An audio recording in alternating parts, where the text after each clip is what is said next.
brother had once given me for my birthday, a collection of short stories.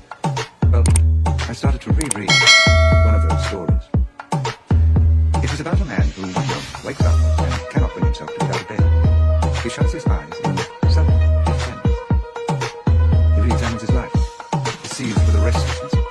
He packs his bags, cuts all ties. He can no longer live among the people he knows. They paralyze him. He is moneyed. He goes to Rome.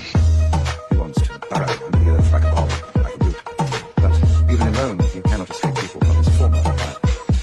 So he decides to return to the city where he was born and educated, but which he can't quite bring himself to call home.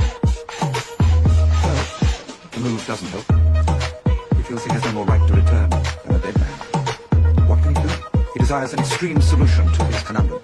He aches for nothing less than a new world, a new language. Nothing changes. Out of indifference, and because he can't think of anything better to do, he decides once more to leave his hometown, to do some hitching. A man picks him up, they ride off into the night, when bang, the car smacks into a wall. The driver dies. Our man is hospitalized, broken up. Months pass. His wounds heal. Now he wishes for life. He has a confidence in himself, in things he doesn't have to explain, things like the pores in his skin. All things corporeal. He can't wait to get out of the hospital, away from the infirm and the moribund. I say unto thee, rise up and walk. None of your bones are broken. See ya.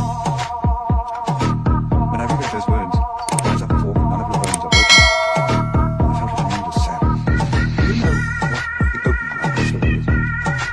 When a man enters his 30th year, people